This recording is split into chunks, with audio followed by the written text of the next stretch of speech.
할렐루야. 네, 오늘 또 역사하시고 함께 하실 주님 기대합니다. 우리 기대하는 만큼 하나님 더 은혜를 많이 줄 줄 믿습니다. 우리 한번 같이 합시다. 주님을 기대합니다. 할렐루야. 네, 오늘 사도행전 39번째 말씀 담대하라, 이 말씀을 통해서 우리 함께 나누기를 원합니다.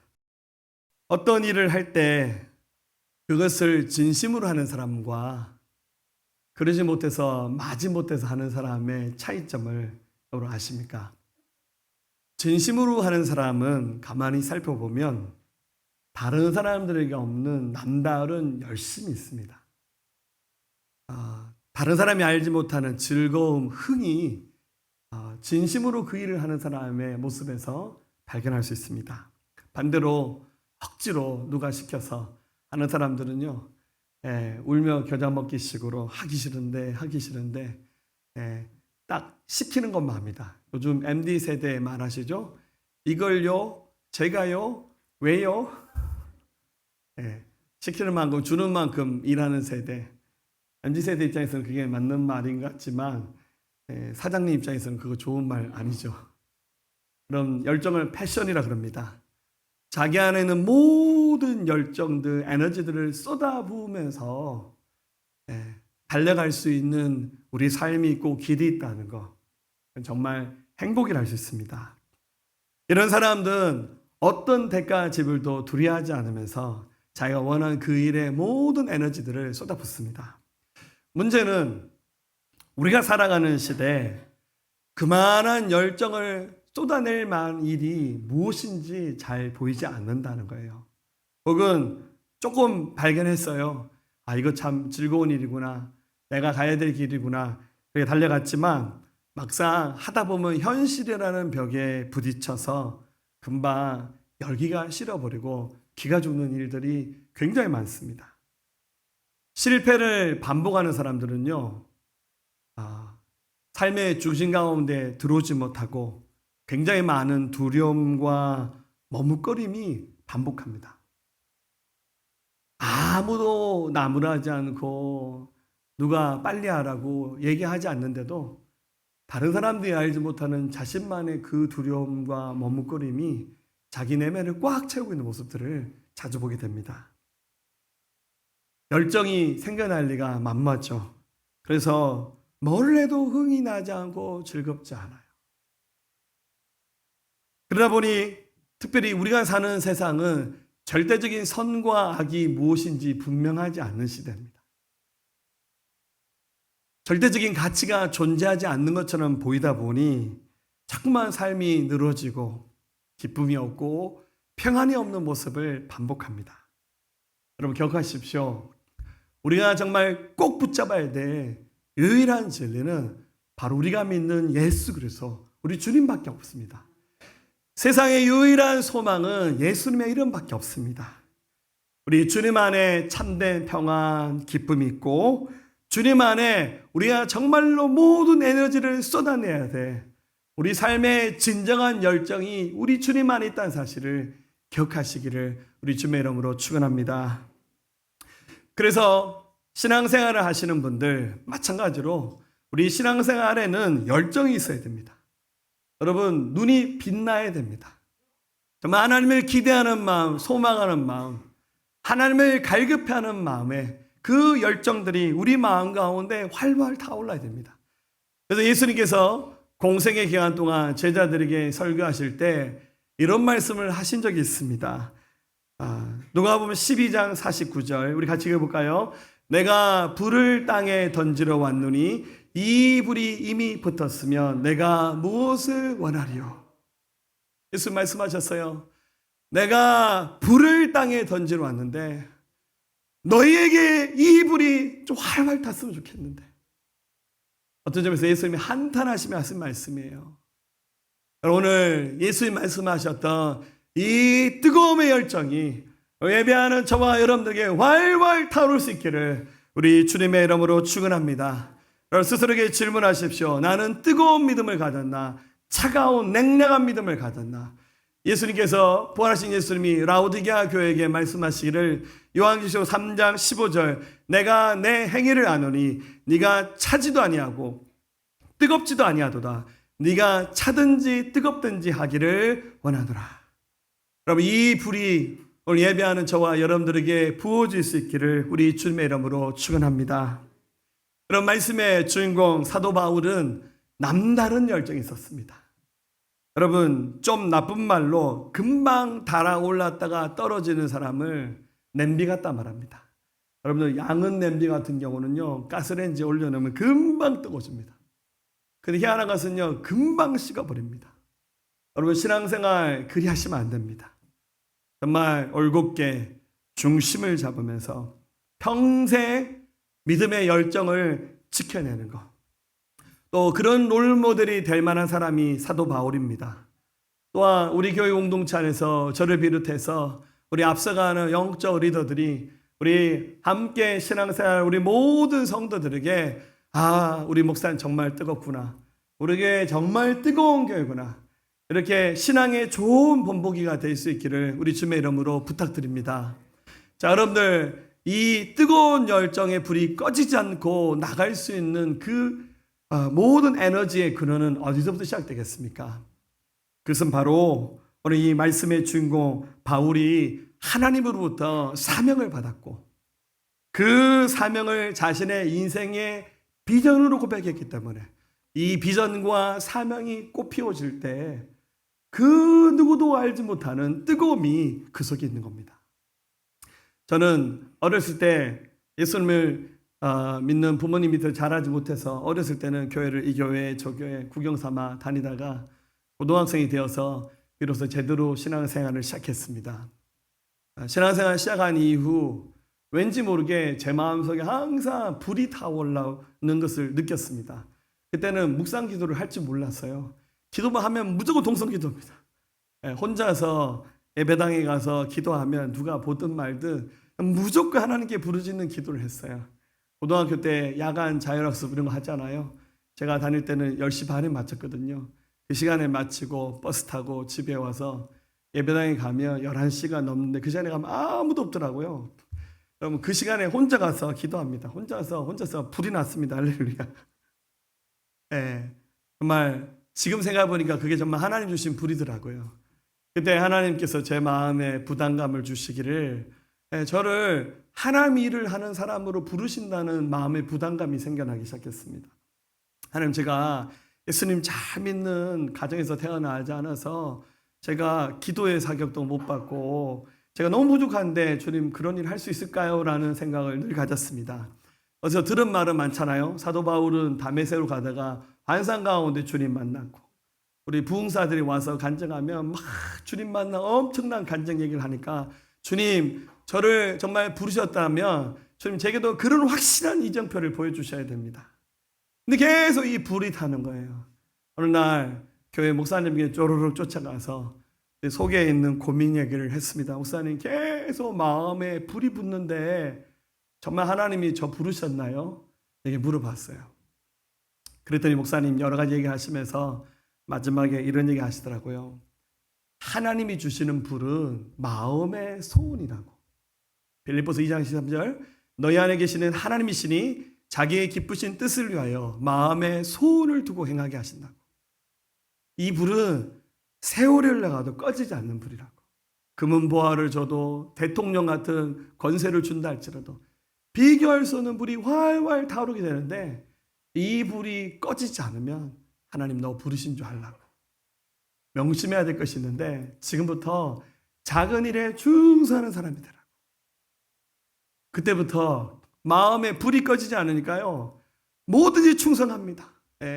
교사를 시켜주고 성가대를 시켜주고 뭐 예배팀 시켜주면 항상 여러분 지각은 있을 수 없어요. 여러분들 예배는 무조건 30분 1시간 전에 가야 돼요. 할렐루야. 하나님 주신 일을 최선을 다해서 하는 거예요. 하나님이 작은 일에 충성하는 사람을 쓴다 했기 때문에 그게 제게 주신 인생의 말씀처럼 생각하면서 그 불이 활활 타올랐는데 나중에 대학생이 되고 나중에 신학교를 가고 지금 목회하는 지금 이 순간까지 한 번도 이 불이 꺼지지 않더라고요.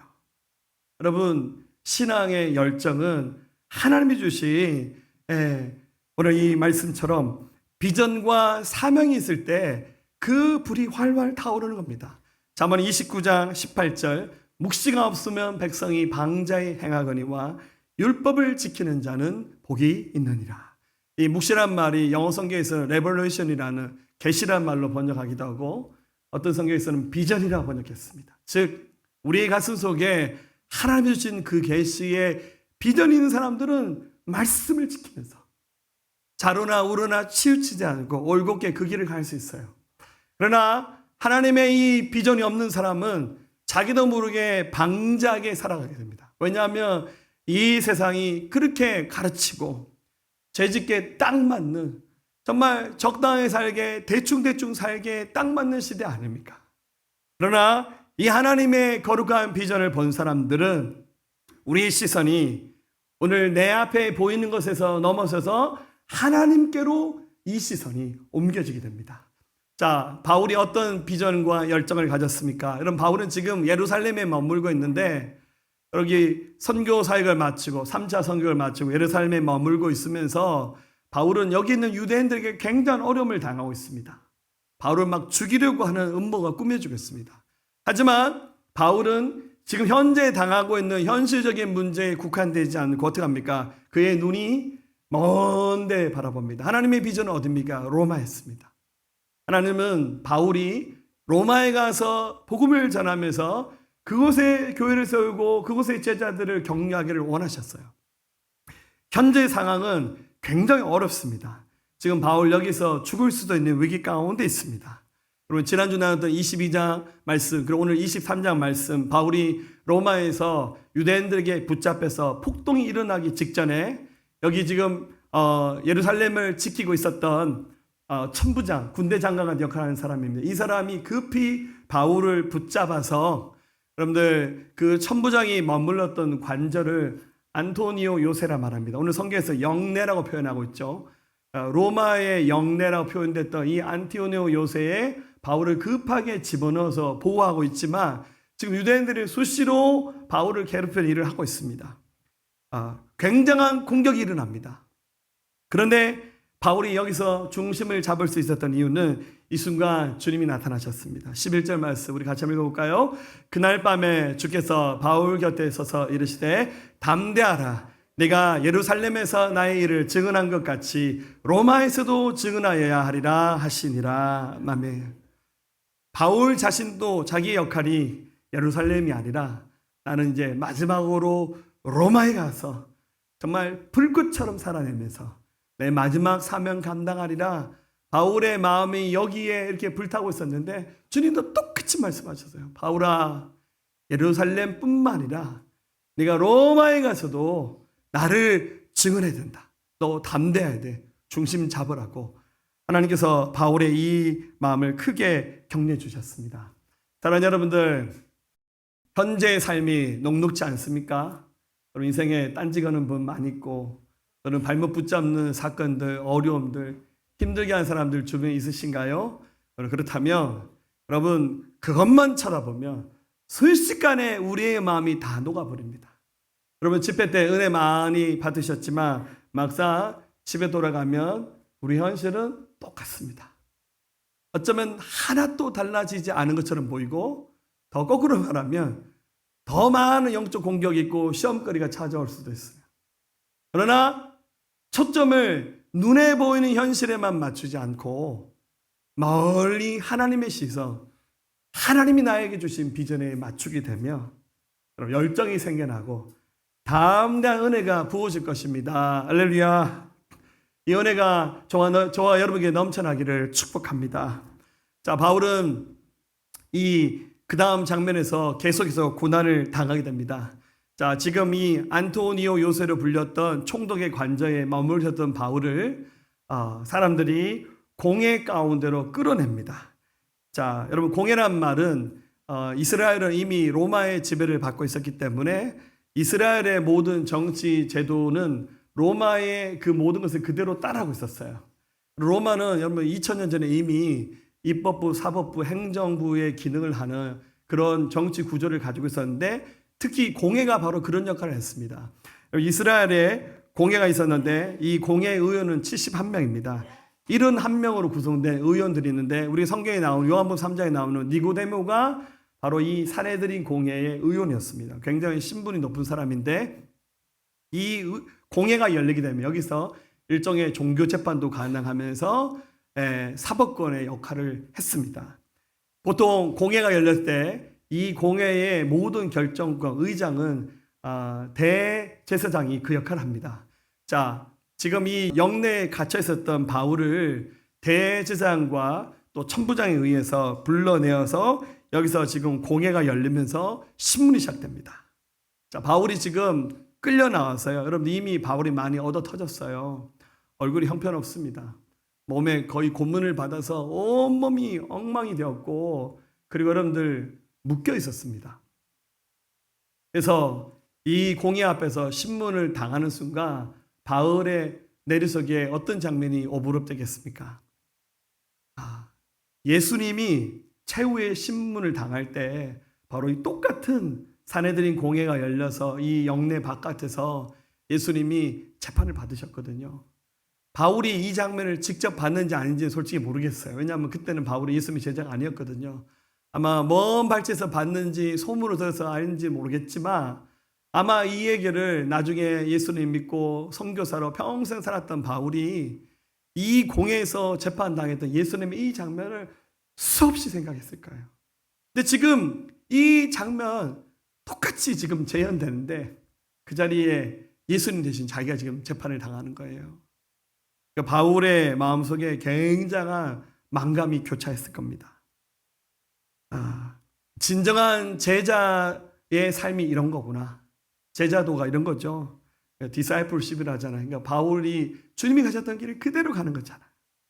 자, 공회가 열립니다. 바울이 1절 2절에 바울이 공회를 주목하이르되 여러분 형제들아 오늘날까지 나는 범사의 양심을 따라 하나님을 섬겨노라 하거늘 대제사장 아나니아가 바울 곁에 서 있는 사람들에게 그 입을 치라 명하니. 자, 바울이 이 공회에서 자신을 좀 변론하기 위해서 나는 지금까지 양심의 거리낌 없이 나는 하나님을 섬겨왔습니다.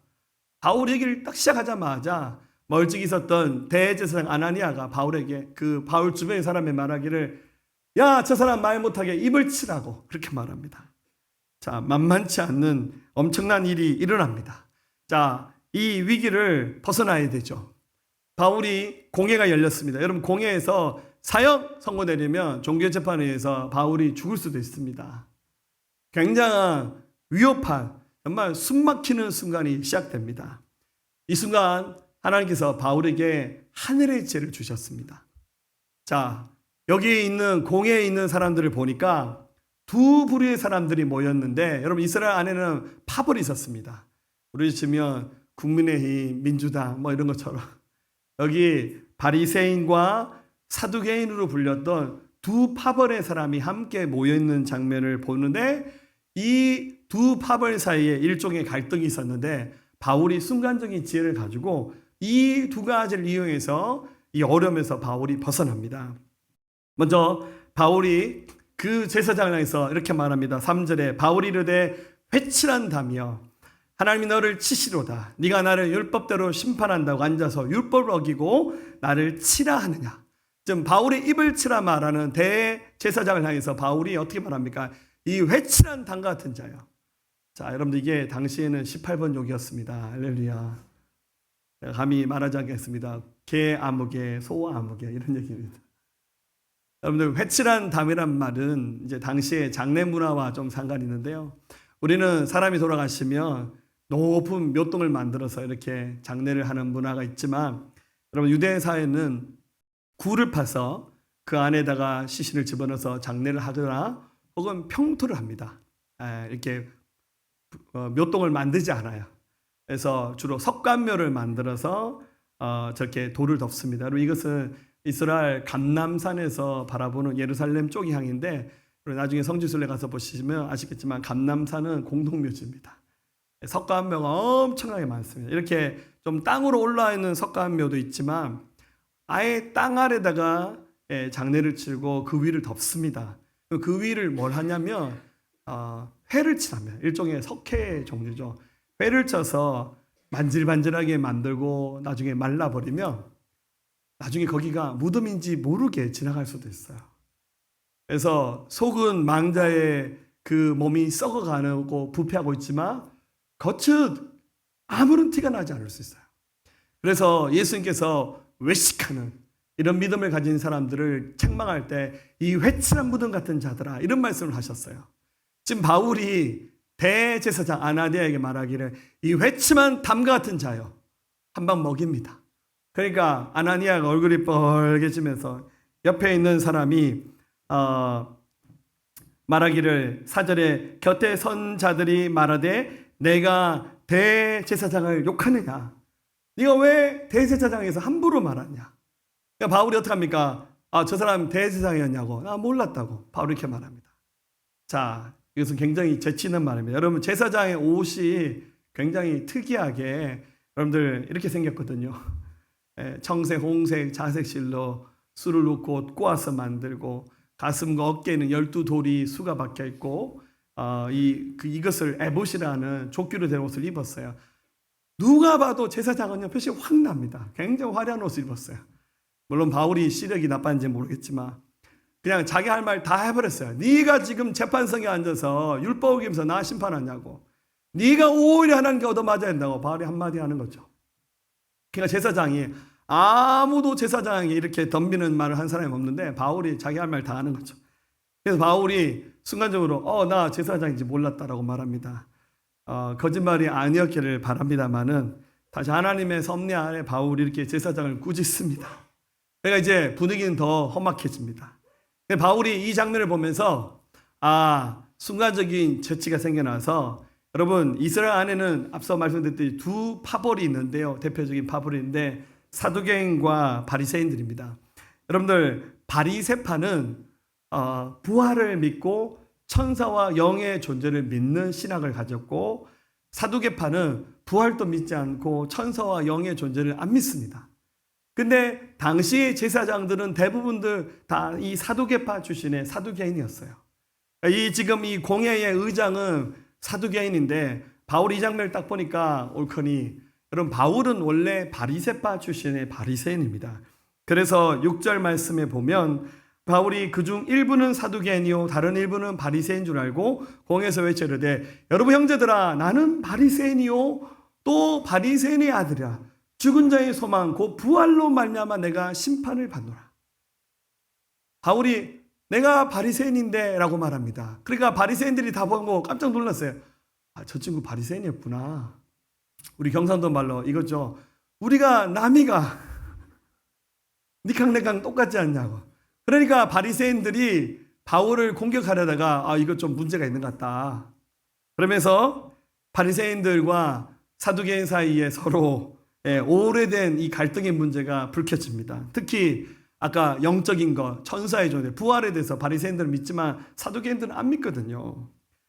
그래서 어떤 바리새인 한 명 일어나서 내가 보니까 저 사람 아무 죄가 없다고. 혹시 영들이나 천사가 말했는지 어찌하냐고. 그러면서 바리새인과 사두개인 사이에 막 고소 요구하면서 바울은 안중이었고 자기네 둘이 막 싸우는 거예요. 이것은 기가 막힌 하나님의 인도하심이었습니다.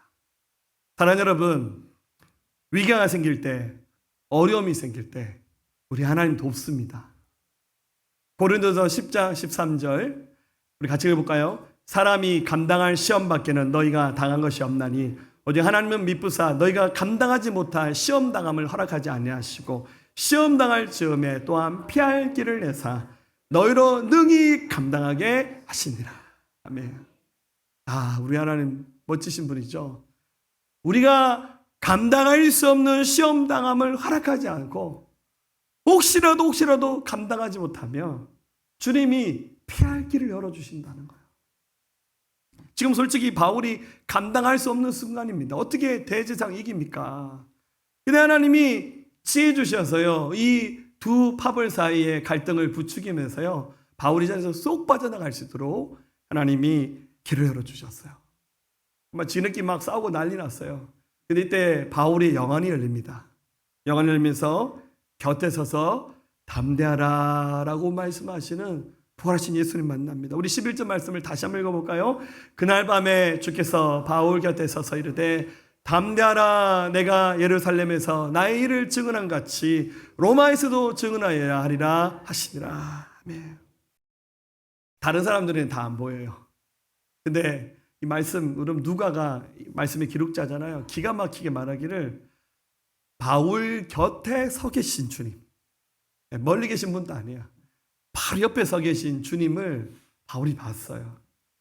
아마 바울의 등을 두들겨 주시면서, 아마 손 잡으시면서, 바울아 담대하라, 예루살렘에서 네가 정말 잘하고 있다, 이렇게 나를 증언한 것처럼 네가 로마에 갔어도 나를 증언해야 된다고.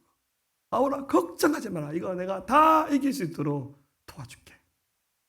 우리 한 주간 기도 집회 했잖아요. 네, 일주일이 딱 좋은 것 같습니다.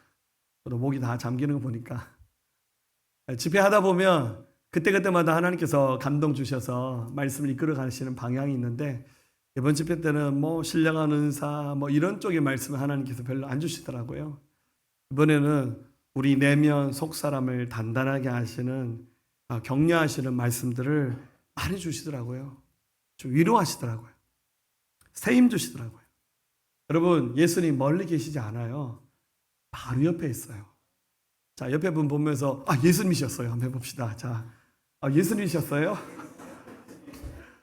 네, 예수님 욕하면 안 됩니다. 예수님 벌어가시면 안 돼요. 주님이 바로 옆에 계시다니까요. 우리 힘 떨어지고 막 넘어질 때 막 도우시면서, 우리가 예수님의 손과 발 역할을 하면서 함께 이끌어가는 역할을 해야죠.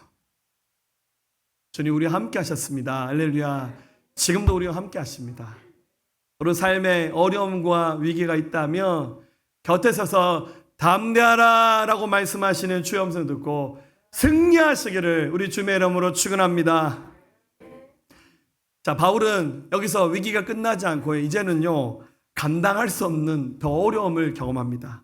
바울을 암살하겠다라는 모략을 꾸민 사람들이 이제 등장합니다. 여러분, 이제 이 바리새파와 사두개파 사이에 막 고성이 오가니까 천부장이 안 되겠다 싶어서 이 공회를 중단하고는 바울을 다시 영내로 데려갑니다. 그 안토니오 요새 안으로 들어갑니다. 여기는 이제 유대인들이 못 들어온 곳입니다. 그러자 화가 난 유대인들 중에서 한 40여 명 되는 사람들이 대제사장과 그리고 장로에게 쪼르륵 쫓아가서 자기들의 계획을 말합니다. 12절 13절 볼까요? 날이 새매 유대인들이 당을 지어 맹세하되 바울을 죽이기 전에는 먹지도 아니하고 마시지도 아니하겠다 하고 이같이 동맹한 자가 40여 명이더라. 대제사장들과 장로들에게 가서 말하되 우리가 바울을 죽이기 전에는 아무것도 먹지 않기로 굳게 맹세했으니 이제 너희는 그 사실을 더 자세히 물어보려는 척하면서 공회와 함께 천부장에게 청하여 바울을 너에게로 데리고 내려오게 하라. 우리는 그가 가까이 오기 전에 죽이기로 준비하였노라 하더라. 야, 40명의 극렬한 극우적인 이 유대인들이 40명이 서로 맹세합니다. 우리 바울 저놈 죽이기 전에는 먹지도 말고 우리 마시도 마자, 우리 단식하자. 그리고는 제사장과 장로에게 찾아가서 당신이 영내에 있는 바울을 천부장에 말해서 공회를 다시 재개하자라고 말해서 그를 영내로 데리고 나오라고. 그리고 우리가 매복하고 있다가 가서 습격해서 바울을 죽이겠다 말합니다. 정말 피할 수 없는 엄청난 계획을 세웠습니다.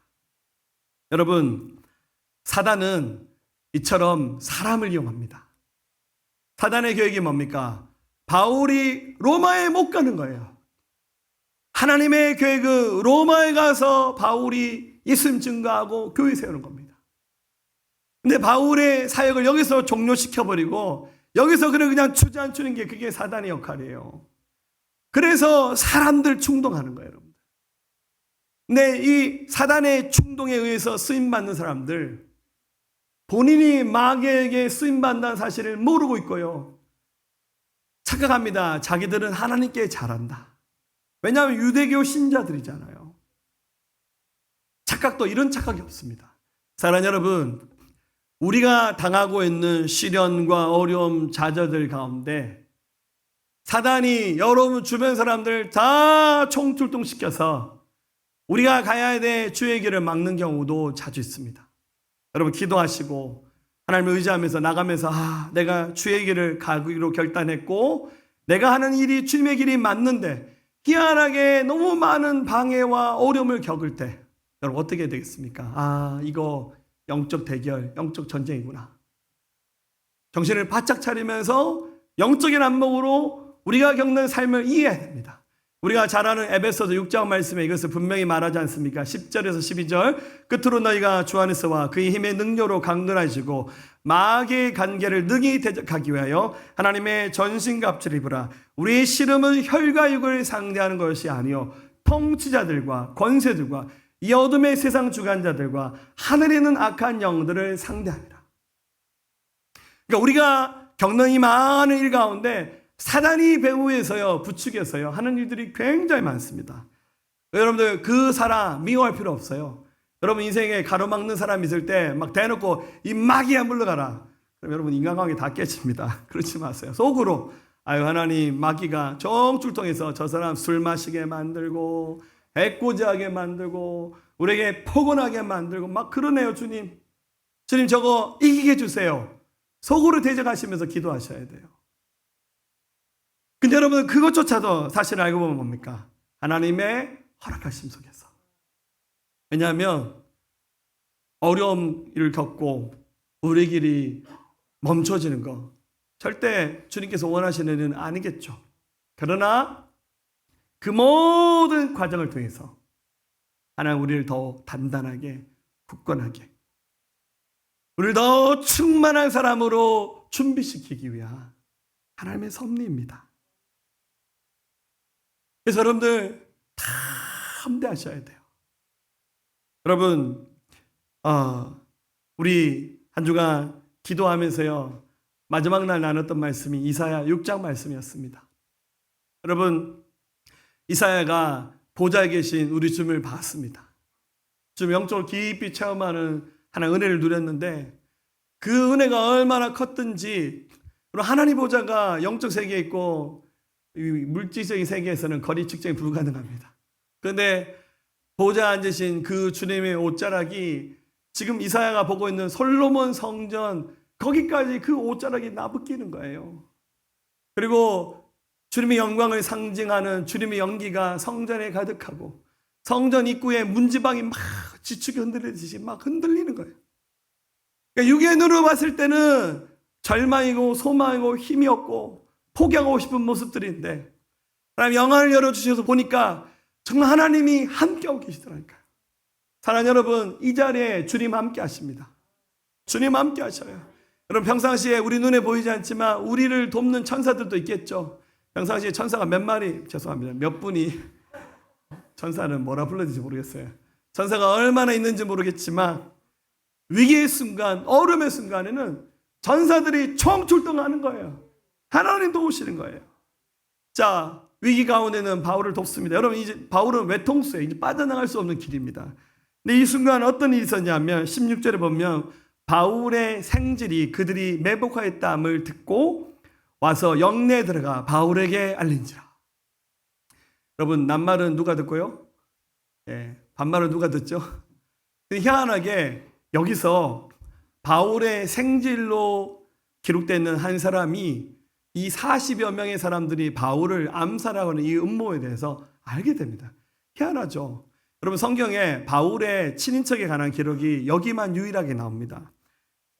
우리말 성경은 생질이라고 번역했는데 영어 성경 NIV 성경에서는 The son of Paul's sister 이렇게 됐습니다. 바울의 누이의 아들. 무슨 말 우리말로 하면 조카입니다. 바울의 누이가 예루살렘에 살았나 봐요. 그 조카가 여기 이 음모를 알았어요. 그래서 이 사람은 어떻게 합니까? 영내에 허락을 받고 들어가서 바울에게 이 사실을 알립니다. 바울이 이 영내에 지금 전체 관리를 맡았던 천부장에게 이 사실을 알리니까 천부장이 난리가 났어요. 야, 이거 나갔다가 지금 바울이 만약에 살해되기로 하면 그럼 재판이 끝나지 않고 지금 바울은 또 로마 사람이잖아요. 만약에 바울이 재판이 끝나지 않은데 만약에 불상사가 일어나면 천부장도 목이 날아가는 거예요. 천부장이 급히 공문을 써서 사람들에게 자기 위의 상가 가이사라에 있는 총독입니다. 바로 이제 벨릭스에게 급하게 사람을 준비해서 바울을 그 자리에 보냅니다. 그래서 여러분들 바울이 이 영내에서 나와서 가이사라까지 그 다음 재판을 받기 위해서 바울이 이 자리에 이송됩니다. 그런데 재밌는 것은요, 이 천부장이 겁이 많았어요. 그래서 어떻게 하냐면 예루살렘에 있는 군인들 다 부릅니다. 23절 말씀 보세요. 같이 읽어볼까요? 백부장 둘을 불러 이르되 밤 제3시에 가이사라까지 갈 보병 200명과 기병 70명과 창병 200명을 준비하라고. 여러분들, 바울 한 사람을 보호하기 위해서요, 보병 200명을 준비하고 말탄 기병 70명, 그리고 창을 든 무기를 든 군인들 200명을 준비하면 얼마입니까? 470명입니다. 바울 혼자 한 명을 지키기 위해서 거진 500명 가까이 되는 군대를 다 불러냅니다. 그리고는 그 입구에 기다리는 40명, 갑자기 군대가 확 다 나와서요, 바울을 끌고 가는데 이건 거의 왕이 횡차는 수준입니다. 40명은요 숨어 있었기 때문에 무기도 품에 숨기고 뭐 이렇게 칼 한 자루 들었겠죠. 그런데 500명 가까이 되는 엄청난 군인이 출정한 장면을 보고는 아이고 이거 바울 못 죽이겠구나 하고는 두 손 들어버립니다. 그럼 바울은 무사히 가이사라까지 이송됩니다. 사랑하는 여러분, 우리의 이 싸움 뒤에 하나님의 군대가 함께하고 있습니다. 하나님 보호하고 있습니다. 여러분 주눅 들지 마십시오. 담대하셔야 됩니다. 우리가 가는 길이 하나님이 기뻐하시는 길이고 하나님 내게 주신 사명, 비전의 길이라며 여러분 그 어떤 상황과 환경이 있어도 여러분 눌리지 않고 이것을 바라보면서 담대하게 나가셔야 됩니다. 그럼 바울의 마음속에는 꺼지지 않는 인생의 불, 바로 비전과 사명이 있었습니다. 그렇기 때문에 그가 40명 두려워하지 않아요. 때가 되니까 천부장이 여러분들 이렇게 군대를 총출동시켜서 그를 보호하면서 이동케 하는 이런 어마어마한 하나님의 축복을 누리지 않았습니까? 이미 바울이 고백했잖아요. 사도행전 20장 24절에서 내가 달려갈 길과 주 예수께 받은 사명 곧 하나님의 은혜의 복음을 증언한 일을 마치려 하면은 나의 생명조차 조금도 귀한 것을 여기지 아니하노라. 이런 자를 주님이 돕습니다.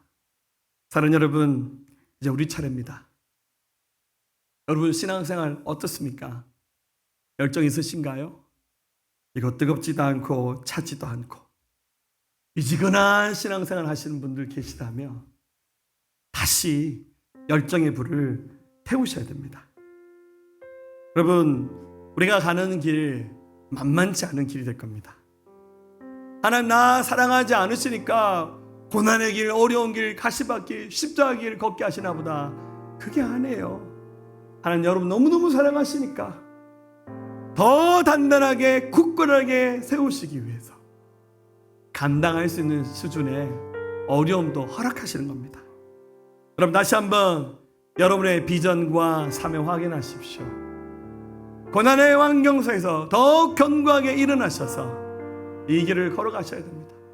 여러분 에너지가 떨어지고 열정이 떨어지고 은혜가 떨어지면 기도 자리에 서셔야 돼요.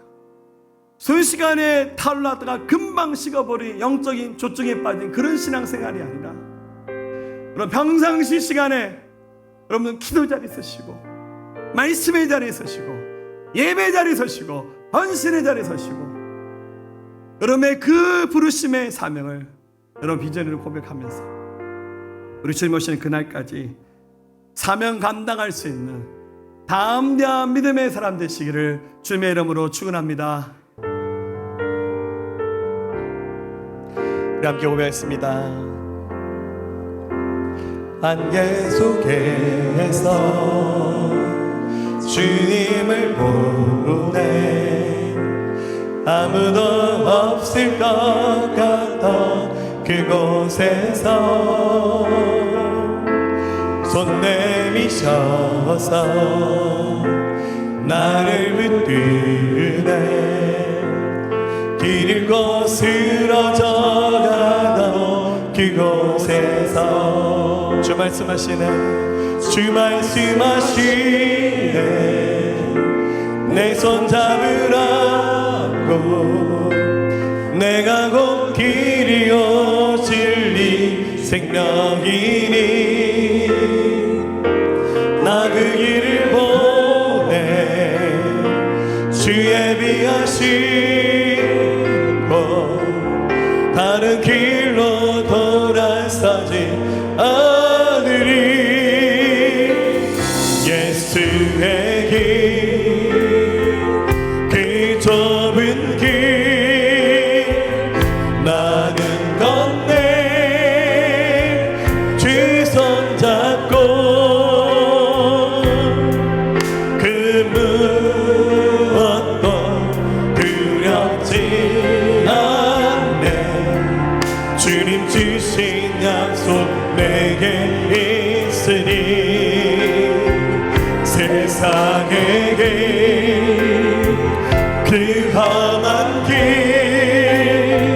승리하네 성령으로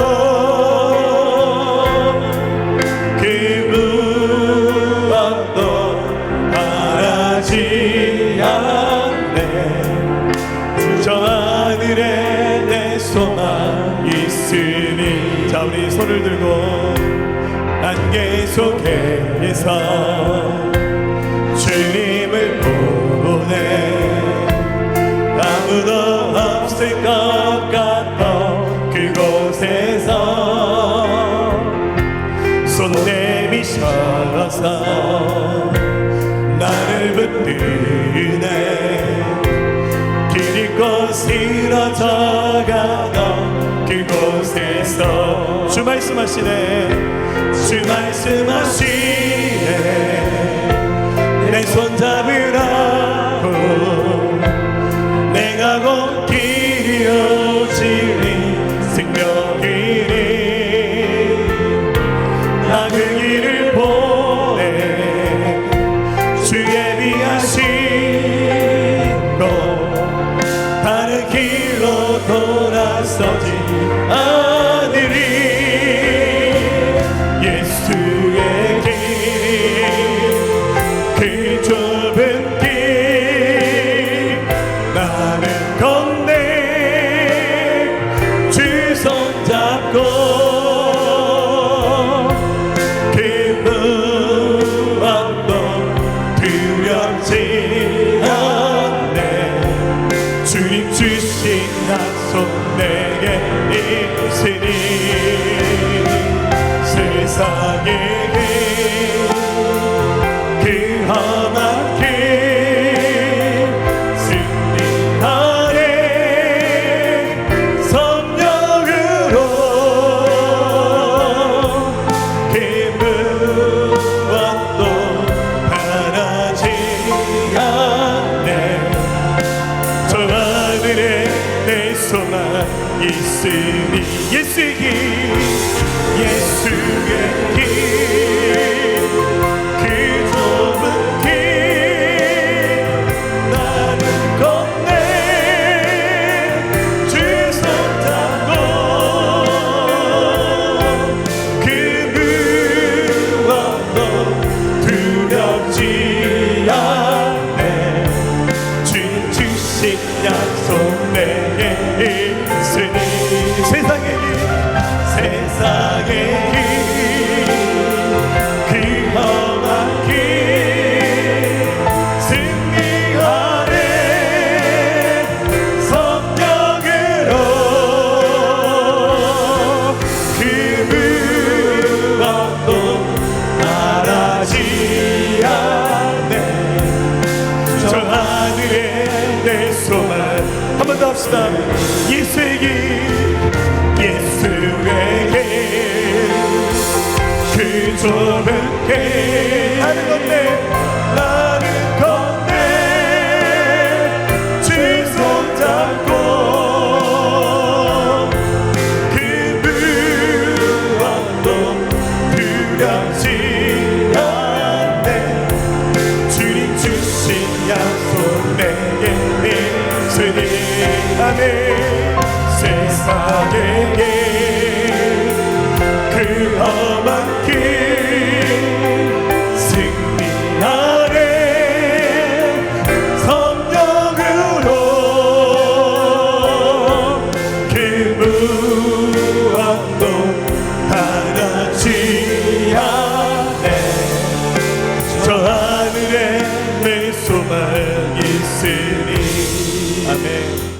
이제는 우리 주 예수 그리스도의 은혜와 하나님 아버지의 무한하시고 극진하신 사랑하심과 성령님의 감화감동 내주역사 충만 교통하심이 오늘 예배한 사랑하는 성도들의 모든 심령 가운데 이들의 가정과 일터와 나라와 민족과 모든 열방과 우리 새생명교회에 지금부터 영원토록 함께 하시기를 간절히 축원합나이다. 아멘.